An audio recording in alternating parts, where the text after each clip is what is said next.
Hello दोस्तों, welcome to growing knowledge. आज की इस वीडियो में हम डिस्कस करेंगे स्टीम नोजल एंड टरबाइन के 25 मल्टीपल चॉइस क्वेश्चंस को, जो कि आर एस कोमी की बुक मैकेनिकल इंजीनियरिंग से लिया गया है। तो चलिए इस 25 क्वेश्चंस को पढ़ते हैं और बहुत ही आसान भाषा में इसको समझ के पढ़ेंगे ताकि दोबारा इसको पढ़ने की जरूरत ना पड़े। तो चलिए स्टार्ट करते हैं। पहला क्वेश्चन है ए स्टीम नोजल कन्वर्ट। देखिए स्टीम नोजल क्या करता है, किसको कन्वर्ट करता है। तो स्टीम नोजल में क्या होता है, जैसे कि ये कोई नोजल है तो इसमें क्या होता है, स्टीम जाता है और इसके क्या करता है, स्पीड को बढ़ाता है, वेलोसिटी को क्या करता है, बढ़ा देता है। तो ये क्या करता है, ये स्टीम यानी इसमें क्या होता है, हीट एनर्जी होती है, हीट एनर्जी। और ये क्या करता है, काइनेटिक एनर्जी में चेंज कर देता है, यानी heat energy of steam into kinetic energy, यानी ए वाला ऑप्शन सही होगा। नेक्स्ट क्वेश्चन है the expansion of steam in a nozzle follow. Steam का जो एक्सपांसन है नोजल में वो फॉलो करता है क्या, तो वो फॉलो करता है रैंकाइन साइकिल। ठीक है, रैंकाइन साइकिल। बाकी चीज़ें देख लेती हैं, जैसे कि आपका कार्नोट साइकिल है। कार्नोट साइकिल को क्या बोलते हैं, एक आइडल साइकिल भी बोलते हैं। और कार्नोट साइकिल आज सभी प्रकार के हीट इंजन्स में इसका इस्तेमाल किया जाता है, यूज किया जाता है। ये मीन्स ये एक आइडल साइकिल होता है, इसी के पास में कोई भी जो हमारा जो इंजन्स होता है वो जाना चाहता है, यानी इसकी 100% एफिशिएंसी होती है। नॉर्मली जो एक्चुअल हीट इंजन्स होती है वो इसके पास जाना चाह सकती है, उसकी एफिशिएंसी के पास जाना चाहती है। जितना पास जाता है उतना ही उसके लिए सही होता है। नेक्स्ट है जैसे जूल साइकिल। तो जूल साइकिल जो है इसको हम लोग ब्रेटन साइकिल भी बोलते हैं। ये आपका जो गैस टरबाइन्स होते हैं उसमें इसका इस्तेमाल किया जाता है। स्टर्लिंग साइकिल जो आपका हीट इंजन है, अगर वो रिवर्स साइकिल में चलता है तो वो स्टर्लिंग साइकिल के थ्रू चल देगा। जैसे अपना रेफ्रिजरेटर वगैरह हो गया, वो भी स्टर्लिंग साइकिल के अंतर्गत आता है। ठीक है, तो हमारा जो नोजल की बात आती है, स्टीम नोजल, तो रैंकाइन साइकिल पर काम करता है। ठीक है, नेक्स्ट क्वेश्चन है the flow through a nozzle is regarded as. जो नोजल के थ्रू नोजल जो होता है वो इसमें से कौन सा फ्लो के थ्रू वो होता है, मीन्स रिगार्ड होता है, रिलेटेड होता है। तो constant volume flow, isothermal, constant pressure या फिर सेंट्रोपिक। देखिए नोजल में क्या होता है, नोजल इसमें क्या होता है, कोई हीट ना ही दिया जाता है ना ही लिया जाता है। ठीक है, नोजल में जब स्टीम जाता है न तो हीट दिया जाता है न तो उसको लिया जाता है during its expansion and compression.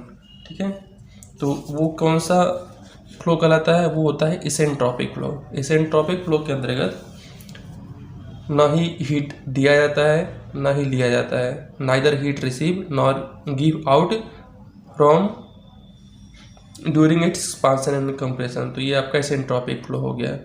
तो नोजल में जब स्टीम फ्लो हो रहा है तो वो इसेंट्रोपिक फ्लो होगा। ठीक है, कांस्टेंट प्रेशर क्या होता है, प्रेशर कांस्टेंट रहेगा।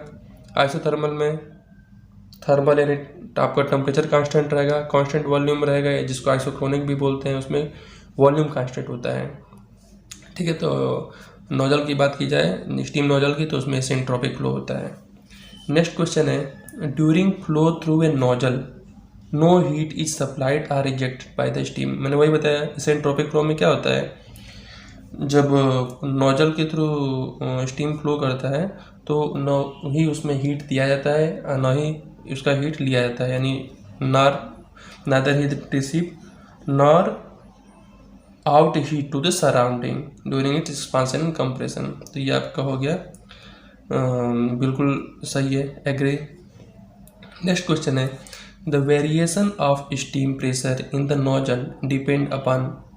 स्टीम प्रेशर का जो वेरिएशन होता है नोजल में वो डिपेंड करता है क्या चीज़ पे, वो डिपेंड करता है वेलोसिटी ऑफ स्टीम पे, स्टीम की वेलोसिटी पे डिपेंड करता है, specific volume of the steam पे डिपेंड करता है, ड्राइनेस फैक्टर पे स्टीम डिपेंड करता है।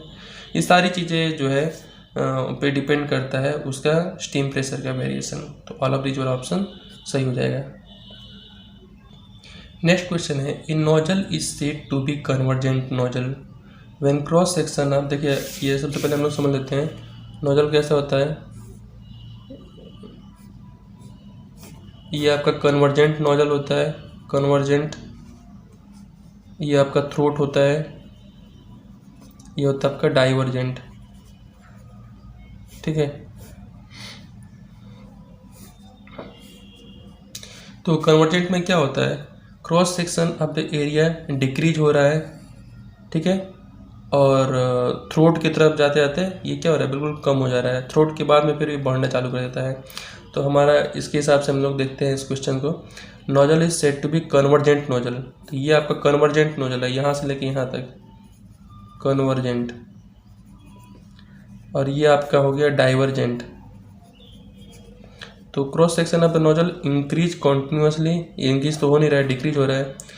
ये देखो cross section of the nozzle decrease continuously from entrance to exit, entrance यहाँ से एग्जिट तक। तो ये आपका हो गया कन्वर्जेंट नोजल, बी वाला ऑप्शन सही हो जाएगा। नेक्स्ट क्वेश्चन है आपका, in nozzle is said to be divergent. तो डाइवर्जेंट क्या होता है, डाइवर्जेंट में क्या होता है, वही यानी cross section of the area बढ़ रहा है, cross section of the nozzle increase continuously from entrance to exit, यानी यहाँ से जब यहाँ तक निकल रहे हैं तो इसका क्रॉस सेक्शन एरिया क्या हो रहा है, बढ़ रहा है। तो ये आपका ए वाला ऑप्शन सही हो जाएगा। नेक्स्ट क्वेश्चन है, a nozzle is said to be convergent divergent nozzle when the cross section of the nozzle first decrease from entrance to throat, first decrease, ठीक है, घट रहा है, from its entrance to throat, entrance to throat, then increase from throat to exit, यानी फिर उसके बाद बढ़ना चालू हो गया इंट्रेंस टू एग्जिट। तो बिल्कुल सही है, 8वां सही हो गया, ट्रू। नेक्स्ट क्वेश्चन है, when the cross section of a nozzle continuously from entrance to exit, ठीक है, cross section of the nozzle continuously from entrance to exit, it is called convergent. तो कन्वर्जेंट में क्या हो रहा है, आपका कम हो रहा है, यानी ये डिक्रीज होगा। कन्वर्जेंट में क्या हो रहा है, क्रॉस सेक्शन डिक्रीज हो रहा है। When the cross section of a nozzle increase continuously from entrance to exit is called, cross section बढ़ रहा है मतलब डाइवर्जेंट नोजल। तो ये आपका हो गया डाइवर्जेंट नोजल, ठीक है। नेक्स्ट क्वेश्चन है आपका 11th नंबर का, when the cross section of the nozzle first increase from entrance to throat and then decrease from throat to exit is called, sorry, cross section of the nozzle first increase then entrance to throat and then decrease from throat to exit is not a convergent divergent। है, बिल्कुल गलत बोल रहा है ये सही हो गया, इज नॉट बोला है यानी यस, बिल्कुल यस।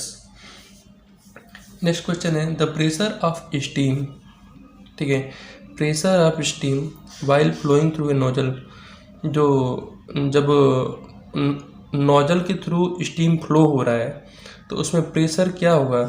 देखिए नोजल के थ्रू जब स्टीम फ्लो हो रहा है तो उसका प्रेशर क्या होगा, डिक्रीज होगा ना, सॉरी, जब ये नोजल है, जब ये स्टीम इसमें से फ्लो कर रहा है, ठीक है, तो while flowing through the nozzle इसमें क्या होगा, प्रेशर क्या होगा, डिक्रीज हो रहा है, हमारा प्रेशर डिक्रीज होगा ना। तो ये हमारा बी वाला ऑप्शन सही हो गया। नेक्स्ट है, steam enter to the nozzle at, steam enter करता है नोजल में, नोजल में स्टीम एंटर करता है किसकी वजह से, high pressure and low velocity. कहाँ गया, high pressure and low velocity, high pressure and low velocity, ये वाला।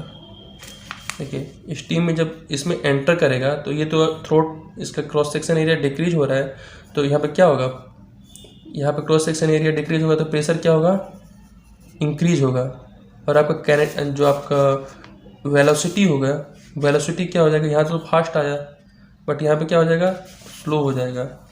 तो high pressure and low velocity, तो ये वाला आपका ए वाला ऑप्शन सही हुआ, ठीक है। मैंने कैसे बताया, ये आपका नोजल है, प्रेशर जो भी आ रहा है यहाँ पे क्रॉस सेक्शन एरिया डिक्रीज हुआ तो प्रेशर इंक्रीज हो जाएगा, और जो आपका वेलोसिटी हो गया ये आपका वेलोसिटी भी लो हो जाएगा, ठीक है। नेक्स्ट क्वेश्चन है, the steam leaves the nozzle at, जब यहाँ से स्टीम लीव करेगा तो क्या होगा, वेलोसिटी इंक्रीज हो जाएगा और प्रेशर क्या हो जाएगा, डिक्रीज होने लगेगा, ठीक है। तो low pressure and high velocity, velocity तो बढ़ जाएगा और हमारा जो प्रेशर होगा वो लूज होने लगेगा, यानी लो प्रेशर। नेक्स्ट क्वेश्चन है a pressure at which steam leave the nozzle is known as back pressure. क्या बोल रहा है, बैक प्रेशर क्या होता है? A pressure at which steam leave the nozzle is known as back pressure. बिल्कुल सही है।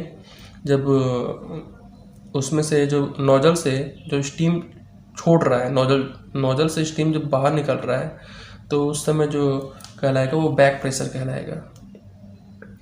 The ratio of useful heat drop to the isentropic heat drop is called. देखिए सिंपल बात है, नोजल की बात हो रही है तो उसमें नोजल की इफिशियंसी की बात हो रही है। नोजल इफिशियंसी क्या होता है? यूजफुल हीट ड्रॉप अपन इसेंट्रोपिक हीट ड्रॉप। तो आपका ये वाला पी वाला ऑप्शन सही हो गया।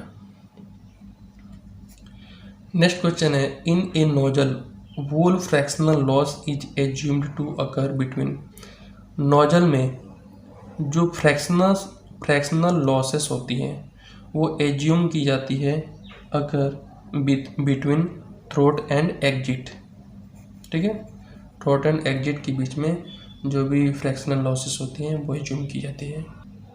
नेक्स्ट क्वेश्चन है the effect of fraction in the nozzle. The effect of fraction in the nozzle, अगर नोजल के अंतर्गत फ्रैक्शन होता है तो उसके इफेक्ट से क्या होता है? ड्राइनेस फ्रैक्शन ऑफ स्ट्रीम तो क्या होती है? इंक्रीज हो जाती है। जब फ्रैक्शन रहेगा तो स्टीम में अगर फ्रैक्शन रहेगा तो क्या होगा? उसका जो ड्राइनेस फ्रैक्शन होगा वो इंक्रीज हो जाएगा। सी वाला ऑप्शन सही होगा। ठीक है ना, फ्रैक्शन होगा तो क्या होगा? हीट जनरेट होगा, तो जो हमारा जो थोड़ा बहुत उसमें मीन्स वेट स्टीम रहेगा वो ड्राई स्टीम में कन्वर्ट हो जाता है, ऐसा कर सकते हैं। नेक्स्ट क्वेश्चन है the friction in the nozzle. ठीक है, friction in the nozzle increase decrease या फिर no effect exit velocity of steam. Friction of the nozzle क्या होगा? Friction in the nozzle decrease होगा एग्जिट वेलोसिटी ऑफ, जब हम स्टीम बाहर निकलता है तो क्या होगा? फ्रैक्शन डिक्रीज हो जाता है क्योंकि उस समय वेलोसिटी बढ़ जाती है। ठीक है, और हमारा प्रेशर कम होने लगता है। नेक्स्ट क्वेश्चन है the effect of friction on the flow of steam. Effect of friction on the flow of steam through a nozzle is to क्या करता है? Decrease the mass flow rate and decrease the wetness of steam. ये इसका C वाला option सही हुआ। Next question है the velocity of steam leaving the nozzle is given by. देखिए फॉर्मूला है, ये हमेशा आप याद रखिए कि जब भी वेलोसिटी ऑफ स्टीम लीविंग, जब नोजल से जब स्टीम जो है छोड़ेगा तो उस समय जो उसकी वेलोसिटी रहेगी वो 44.72 अंडर रूट के एच डी, जहाँ पे कि नोजल की इफिशियंसी है, और H D enthalpy of the heat drop, enthalpy और हीट ड्रॉप ड्यूरिंग एक्सपांशन है।